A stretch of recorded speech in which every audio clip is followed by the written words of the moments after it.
আজকের প্রধান সংবাদে থাকছে দিনের সব বড় খবর, ব্রেকিং নিউজ এবং গুরুত্বপূর্ণ আপডেট একসাথে। আজকের খবরের শিরোনাম: বকেয়া ডিএ নিয়ে স্বস্তির ইঙ্গিত, 42% ব্যবধান মেটাতে সোমবারই সুখবর পেতে পারেন কর্মীরা। পশু জবাই নির্দেশিকা ঘিরে তোলপাড় রাজ্য রাজনীতি, শুভেন্দুর হস্তক্ষেপ চেয়ে ময়দানে অধীর। শিক্ষার আলো ছড়াতে কৃতী ছাত্রছাত্রীদের সম্মান জানালো 131 নম্বর বুথ। হরমুজে একের পর এক ভারতীয় জাহাজ হামলা, রাষ্ট্রসংঘের নিন্দায় সরব নয়াদিল্লি। মাঠে পড়ে শতাধিক ভোটার কার্ড, বিধাননগরে তৃণমূল কার্যালয় থেকে উদ্ধার প্রচুর আধার কার্ড, ভোট লুটের অভিযোগে সরব বিজেপি। বিস্তারিত জানতে পুরো ভিডিওটি দেখুন। বকেয়া ডিএ নিয়ে দীর্ঘ প্রতীক্ষার অবসান কি এবার? সোমবার নবান্নে মন্ত্রিসভার বৈঠকে বড় সিদ্ধান্ত নিতে পারেন মুখ্যমন্ত্রী শুভেন্দু অধিকারী। সুপ্রিম কোর্টের নির্দেশ মেনেই সম্পূর্ণ বকেয়া মেটানোর পথে হাঁটতে পারে রাজ্য, এমনটা প্রশাসনিক সূত্রে ইঙ্গিত। গত সপ্তাহে প্রথম মন্ত্রিসভার বৈঠকের পরই মুখ্যমন্ত্রী জানিয়েছিলেন বকেয়া মহার্ঘ ভাতা সহ একাধিক গুরুত্বপূর্ণ ইস্যু নিয়ে চূড়ান্ত সিদ্ধান্ত হবে পরবর্তী বৈঠকে। সেই বৈঠকই বসতে চলেছে আগামী সোমবার সকাল 11টায় নবান্নে। প্রশাসনিক মহলের খবর, দ্বিতীয় বৈঠকের বড় ঘোষণা আসতে পারে। বিশেষ করে বকেয়া ডিএ মেটানোর বিষয়ে সরকার এককালীন নিষ্পত্তির পথে হাঁটতে পারে বলে জোর জল্পনা তৈরি হয়েছে। দীর্ঘ আইনি লড়াইয়ের পর সুপ্রিম কোর্ট রাজ্য সরকারকে বকেয়া ডিএ মেটানোর নির্দেশ দিয়েছিল।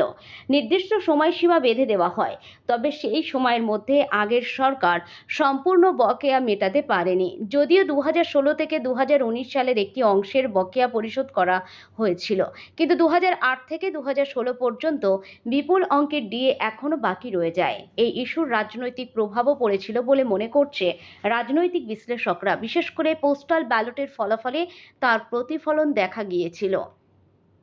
এই পরিস্থিতিতে নতুন সরকার কর্মচারীদের আস্থা ফিরে পেতে দ্রুত পদক্ষেপ নিতে পারে। সূত্রের দাবি, ধাপে ধাপে নয়, একবারেই সম্পূর্ণ বকেয়া মিটিয়ে দেওয়ার পরিকল্পনা নেওয়া হচ্ছে।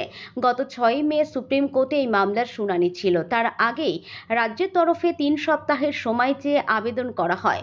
কর্মচারী সংগঠনগুলির মতে সরকার ইতিমধ্যেই বকেয়া মেটানোর পথে এগোচ্ছে বলেই এই সময় চাওয়া হয়েছে। ডিএ মামলার অন্যতম সংগঠন confederation of state government employees এর সাধারণ সম্পাদক মলয় মুখোপাধ্যায় ইঙ্গিত দিয়েছেন, রাজ্য পুরো বকেয়া মিটিয়ে আদালতে হাজির হতে চাইছে। বর্তমানে কেন্দ্র ও রাজ্যের ডিএর ব্যবধান প্রায় 42%। এমনকি বাজেটে ঘোষিত 4% ডিএও আগের সরকার দিতে পারেনি। ফলে এই অতিরিক্ত অংশ নিয়ে নতুন সরকার কি সিদ্ধান্ত নেয় তা নিয়েও নজর রয়েছে। এদিকে সোমবারের মন্ত্রিসভার বৈঠকের পাশাপাশি মুখ্যমন্ত্রীর ব্যস্ত কর্মসূচিও রয়েছে। দুপুরে বিএসএফ এর সঙ্গে বৈঠক, বিকালে কৃতী ছাত্রছাত্রীদের সংবর্ধনা এবং এরপর উত্তরবঙ্গ সফর, সব মিলিয়ে প্রশাসনিক দিক থেকেও গুরুত্বপূর্ণ সপ্তাহ হতে চলেছে। সব মিলিয়ে সোমবারের বৈঠক শুধু প্রশাসনিক নয়, রাজনৈতিক দিক থেকেও অত্যন্ত তাৎপর্যপূর্ণ হতে চলেছে। বকেয়া ডিএ নিয়ে সরকারের চূড়ান্ত সিদ্ধান্তই এখন রাজ্যের লক্ষাধিক কর্মচারীর নজরে। ক্ষমতায় এসে শুভেন্দু অধিকারীর সরকার পশু জবাই ও মাংস বিক্রি নিয়ে একটি নির্দেশিকা জারি করেছে। নতুন নির্দেশিকায় বেশ কিছু বিধিনিষেধ আরোপিত হয়েছে। সামনেই কোরবানির ঈদ। সরকারি নির্দেশিকা নিয়ে মুর্শিদাবাদের মতো সংখ্যালঘু অধ্যুষিত জেলায়ও সংখ্যালঘু অধ্যুষিত এলাকায় অস্থিরতা তৈরি হয়েছে। এবার সেই সংখ্যালঘু মানুষদের পাশে দাঁড়িয়েই প্রাক্তন সাংসদ ও প্রাক্তন কংগ্রেস সভাপতি অধীর চৌধুরী চিঠি লিখলেন রাজ্যের মুখ্যমন্ত্রী শুভেন্দু অধিকারীকে। চিঠিতে অধীর চৌধুরী উল্লেখ করেছেন, গত 13ই মে পশ্চিমবঙ্গ সরকারের পক্ষ থেকে পশু বলি সংক্রান্ত নির্দেশিকা মেনে চলার জন্য একটি পাবলিক নোটিশ জারি করা হয়েছিল। সেই সরকারি নির্দেশিকা প্রকাশ্যে আসার পরে সাধারণ মানুষের মনে নানা বিভ্রান্তি ও অসন্তোষ দানা বাঁধতে শুরু করেছে। অধীরের মতে রাজ্যের আইন শৃঙ্খলা ও সামাজিক সম্প্রীতি বজায় রাখার স্বার্থে এই বিষয়টি দ্রুত সমাধান হওয়া অত্যন্ত জরুরি।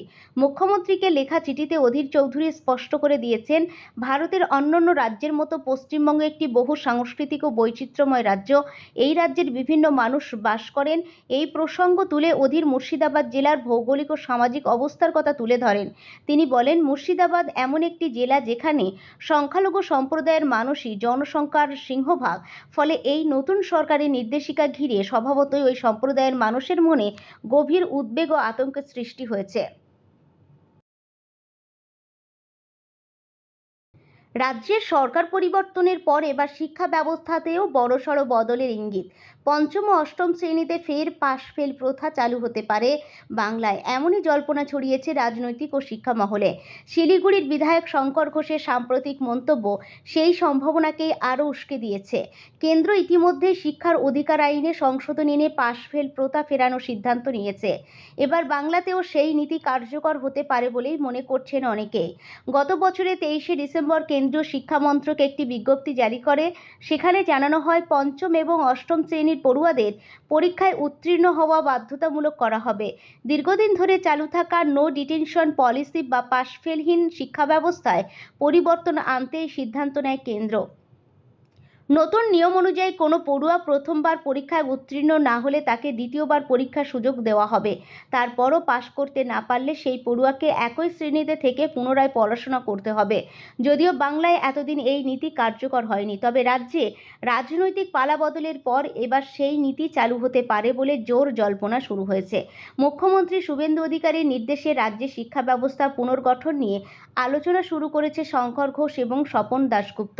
এই প্রসঙ্গে শঙ্কর ঘোষ বলেন, দলে যারা বিধায়ক হিসাবে জিতেছেন তাদের মধ্যে অনেকেই শিক্ষা জগতের সঙ্গে যুক্ত। তাদের সঙ্গে আলোচনা চলছে, পাশাপাশি বিশিষ্ট শিক্ষাবিদদের মতামতও নেওয়া হচ্ছে। মানুষ কি চাইছে সেটা আমরা জানি। সমস্ত বিষয় নিয়ে একটি বিস্তারিত রিপোর্ট মুখ্যমন্ত্রীর কাছে জমা দেওয়া হবে।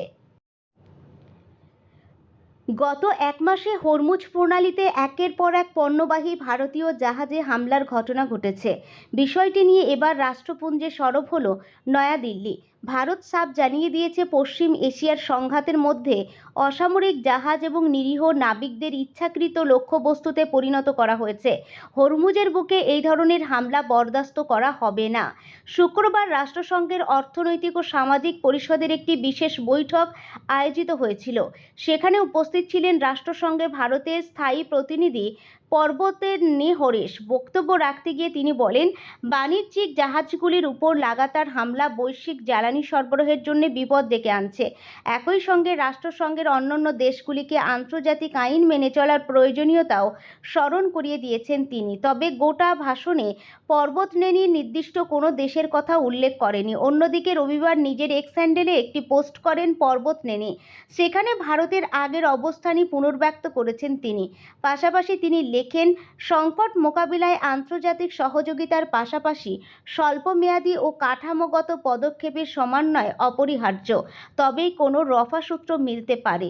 পর্বতনেনি আরও লেখেন, হরমুজে বাণিজ্যিক জাহাজে হামলা, নিরীহ নাবিকদের জীবন বিপন্ন করা এবং নৌ চলাচলের স্বাধীনতায় বাধা সৃষ্টি করা কোনোভাবেই বরদাস্ত করা হবে না। এ ব্যাপারে আন্তর্জাতিক আইন অবশ্যই মেনে চলতে হবে।